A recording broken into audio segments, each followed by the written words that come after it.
Hello everyone, welcome back to my channel. So today we are going to discuss that which medical test give you the permanent rejection into MNS 2023 exam, because medical fitness is the most crucial factor now after the new 2023 score. What is the most important is medical exam. If you are medically fit, then you are eligible for final merit list of MNS 2023, and if you are medically unfit, it doesn't matter how much you are scoring. Even if you are scoring 600 marks in your NEET and 70 marks in your CBT exam and very good performance in your interview, but if you are medically unfit, then you are out of the race of final merit list. So it is very important that if you are medically fit, then you can come in the race of final merit list. Otherwise, if you are not medically fit, then you are out of the race. So make sure you are not coming under this category what I'm going to tell you now, because in this video I'm going to tell you that which medical test can lead to permanent rejection in MS 2023. So make sure you are not coming under this category, because these categories are not safe. Okay, so we are going to discuss them one by one. So before starting, I just wanted to tell that अगर किसी को ज़ुकाम वगैरह होने वाला है ना, तो प्लीज़ मत होने देना, क्योंकि WBC का काउंट बढ़ जाता है. अगर किसी को फीवर भी हो रहा है तो वो भी मत कोशिश करना कि ना हो, है ना. वहाँ जाते टाइम भी ना हो. अगर किसी को पेन वगैरह है तो भाई पेन किलर वगैरह मत ले लेना, ठीक है. फीवर वगैरह ना हो तो कुछ दिनों के लिए थोड़ा सा ढंग से रहो और लाइफस्टाइल को थोड़ा सा मेंटेन कर लो, जिससे आपको ये सारी दिक्कतें ना हो. वरना ये परमानेंट रिजेक्शन देती हैं, टेम्प्रेरी देती हैं, परमानेंट नहीं देती हैं. बट 2-3 दिन वहाँ ना आने जाने का प्रॉब्लम हो जाता है, वहाँ रहने का स्टे बढ़ जाता है, मतलब खर्चा वगैरह बढ़ ही जाता है. तो ढंग से रह लोगे तो ये सारी चीज़ें बच जाएंगी, ठीक है. So let's just start. So the first one is, if your I number is more than -3.5.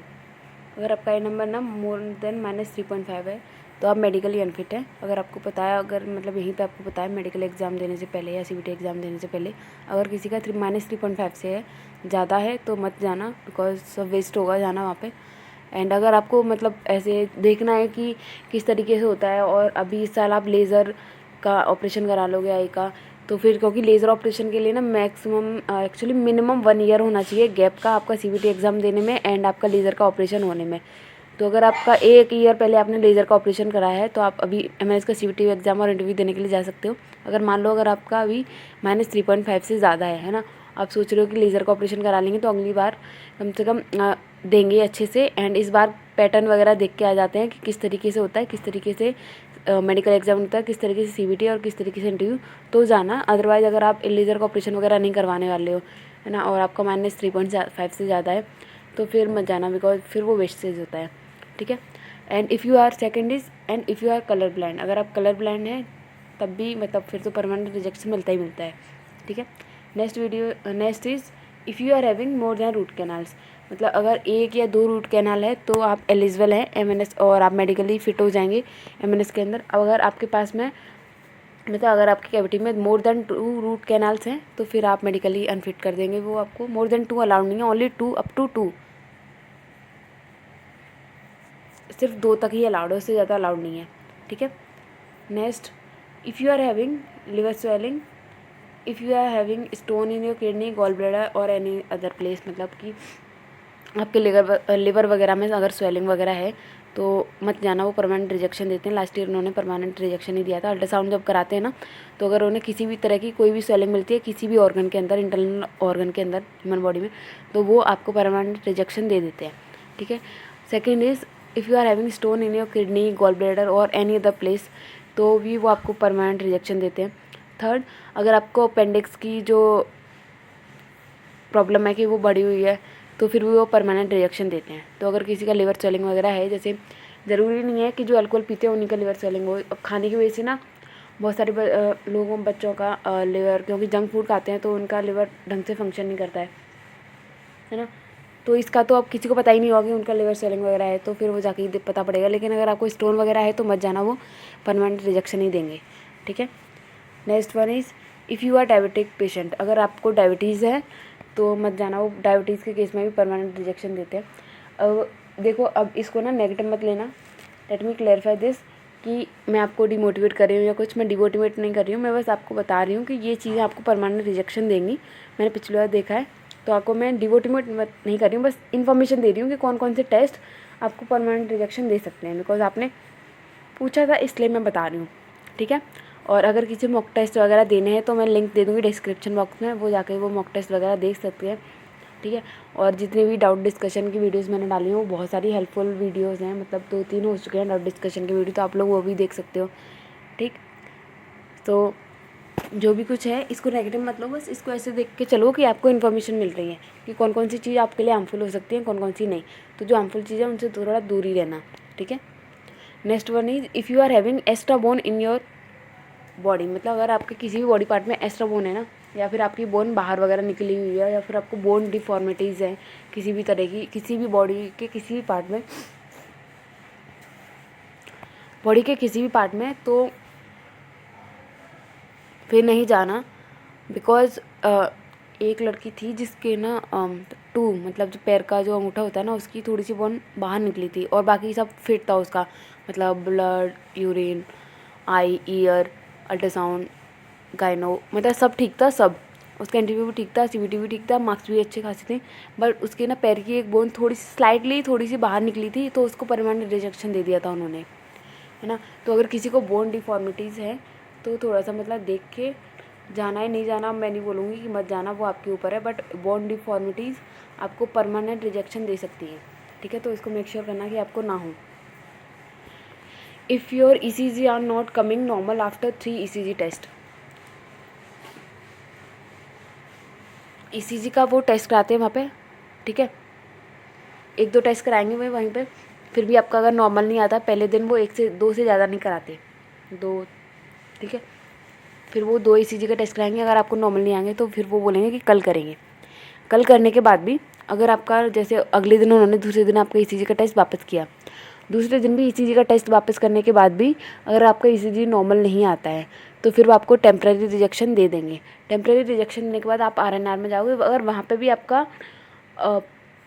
Normal नहीं आया ECG तो फिर आपको परमानेंट रिजेक्शन मिल जाता है कि तो मोस्टली वो सिर्फ 3 या 4 टेस्ट कराते हैं ECG के, फिर उसके बाद में अगर आपका नॉर्मल नहीं आता है, भले ही किसी भी नर्वसनेस की वजह से ना आए, एंजाइटी की वजह से ना आए, या फिर डर की वजह से, फियर की वजह से ना आए, वो उनकी प्रॉब्लम नहीं है, वो आपकी प्रॉब्लम है। But if you are having like this problem then they will reject you, ठीक है। So the next is if you are overweight and underweight, मतलब मान लो कि अगर 2-3 किलो तक ना, 2-3 kg तक तो वो माफ़ कर देते हैं, लास्ट ईयर किया था, इस बार का पता नहीं है, ठीक है। बट रिस्क मत लेना, थोड़ा कम खाना पीना स्टार्ट कर दो अगर किसी का ओवरवेट है तो, जब भी हो, मतलब अगर टाइम है तो 1-2 दिन में तो वेट घटता नहीं है ना।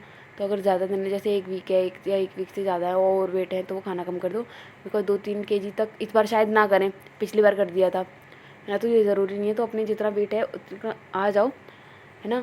एंड अगर कोई अंडर वेट है तो अंडर वेट को भी वो, मतलब 1-2 kg अंडर वेट है तो कोई बात नहीं है, अगर ज़्यादा अंडर वेट हो जाते हैं तो फिर वो परमानेंट रिजेक्शन दे देते हैं, ठीक है। अगर मान लो किसी का ओवर वेट कितना है, 4-5 kg ओवर वेट है, तो परमानेंट रिजेक्शन ही देंगे, परमानेंट रिजेक्शन ही देंगे इस केस में, वो माफ़ नहीं करेंगे, ठीक है। तो अगर ज़्यादा है तो थोड़ा कम खाना पीना खाओ, अगर कम है तो थोड़ा ज़्यादा खाओ, ठीक है। बट जितना नॉर्मल वेट होना चाहिए उस कैटेगरी में आ जाओ, वरना फालतू में वेट का क्या ही है, मतलब बहुत ही सिली सी चीज़ होती है, इसकी वजह से आउट हो जाओगे। Next, if your height is less than 152 centimetre, अगर आपकी हाइट, अगर आप नॉर्मल एरिया से हैं, अगर आपकी हाइट 150 सेंटीमीटर से कम है ना, तो आपको परमानेंट रिजेक्शन देंगे बिना सोचे समझे। अगर आपकी 1 सेंटीमीटर भी कम होगी ना तो आपको परमानेंट रिजेक्शन दे देंगे, ठीक है। हाइट का रिलेक्शन किन्हें मिलेगा उसकी वीडियो मैंने डिस्क्रिप्शन बॉक्स में दे रखी है, तो उसको आप जाकर चेक कर सकते हो। बाकी सबको नहीं मिलता, कुछ ही अगर उसकी स्पेसिफिक कैटेगरी उन्होंने बना रखी है, अगर उस कैटेगरी के अंदर आते हैं तो उनको वो थोड़ा सा रिलैक्सेशन देते हैं, अदरवाइज़ नहीं देते हैं। अगर आप नॉर्मल एरिया से हो तो 152 सेंटीमीटर होनी चाहिए, अगर आप हिली एरिया से हो तो उसके लिए आपको 147 सेंटीमीटर चाहिए, इससे कम हुई तो आपको परमानेंट रिजेक्शन वो दे देंगे, ठीक है। तो नॉर्मल के लिए 152 सेंटीमीटर, हिली एरियाज़ के लिए 147 सेंटीमीटर, इससे कम नहीं होना चाहिए। ज़्यादा हो तो फ़र्क नहीं पड़ता, ज़्यादा तो कितनी भी चल सकती है, ठीक है। तो मेक श्योर करना आपकी हाइट इतनी कम नहीं है, अगर है तो फिर अपने आप को परेशान, वो आपके ऊपर है, मैं कुछ नहीं बोल रही। Next one is if you have done any kind of operation. Next one is if you have done any kind of operation का लेज़र किया है, लेज़र वाला ऑपरेशन कराया है, फिर तो मतलब प्रॉब्लम नहीं है। बट अगर आपने कोई ऑपरेशन कराया उसका बॉडी पे अगर कोई मार्क वगैरह है, वो पूरी बॉडी चेक करते हैं सर्जिकल वाले टेस्ट में। तो अगर आपको है किसी मतलब कोई ऑपरेशन वगैरह कराया है, जैसे स्टोन का कराया है या फिर अपेंडिक्स का कराया है, तो आपको वो परमानेंट रिजेक्शन दे देंगे। ठीक है, तो अगर किसी ने ऐसा ऑपरेशन कराया है तो फिर देख लेना जाना है कि नहीं जाना है, जस्ट एटमॉस्फेयर चेक करने के लिए चले जाना मस्ती मस्ती में। ठीक है, बट अगर किसी को ऑपरेशन है तो परमानेंट रिजेक्शन देते हैं वहाँ।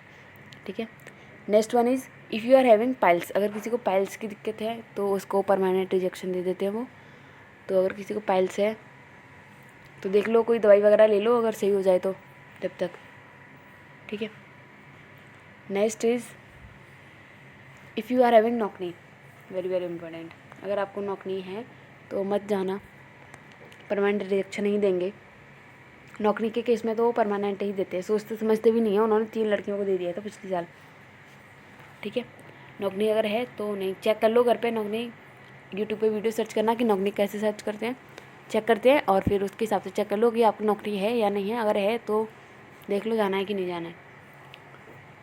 Next one is if you are having PCOD और PCOS, अगर किसी को ये दोनों डिसीजेज हैं तो नहीं जाना, परमानेंट रिजेक्शन दे देंगे वो। PCOS और PCOD के केस में गायनों में पिछली बार एक लड़की को मिला था, आई थिंक उसको PCOS था, पता नहीं PCOD था, उसको प्रॉब्लम थी इससे रिलेटेड। तो उन्होंने मतलब गायन वाली जो FMC की डॉक्टर आई थी ना, उन्होंने उसको परमानेंट रिजेक्शन दे दिया था कि आप मतलब मेडिकली अनफिट, उन्होंने वहीं डिक्लेयर कर दिया था। मतलब जैसे बता देते ना, तो वैसा कुछ था। So and next one is if you are having very low level of haemoglobin, मतलब आपका हीमोग्लोबिन बहुत ही ज़्यादा कम है, 12 से अगर कम है ना, तो आप मेडिकली टेम्प्रेरी रिजेक्शन मिलता है, परमानेंट नहीं मिलता। परमानेंट कब मिलता है? जब आपका हीमोग्लोबिन 6 से 7 HB के कैटेगरी में आता है। 6 से 7 24 घंटे में तो नहीं बढ़ सकता, बिकॉज वो कितना घंटे का टाइम देते हैं टेम्प्रेरी रिजेक्शन में, सिर्फ 24 घंटे का। ठीक है, मैं टेम्प्रेरी रिजेक्शन पे बनाने वाली हूँ कि आपको MRO वगैरह कैसे फिल करना होता है, तो वो मैं बताती हूँ कि अगर किसी को टेम्प्रेरी रिजेक्शन मिलता है तो आगे उसके आगे की प्रोसीजर्स क्या होती हैं। तो जिसको अगर देखना हो वो देख सकता है, एंड उसके लिए हेल्पफुल रहेगा। ठीक है, तो अगर हीमोग्लोबिन ज़्यादा कम है तो परमानेंट ही मिलता है, क्योंकि इतना एक दिन में तो 24 घंटे में तो छोड़ो, 48 घंटे में ना बढ़े 6 पॉइंट हीमोग्लोबिन। ठीक है, सो these are the categories that can lead you in the permanent rejection if you are coming under any of these category. So make sure you are not coming under any of these category. ठीक है, so that's all for today, and if you have any doubt then let me know in the comment section. I will explain all of them. So thank you for watching this video, and please like, share and subscribe my channel.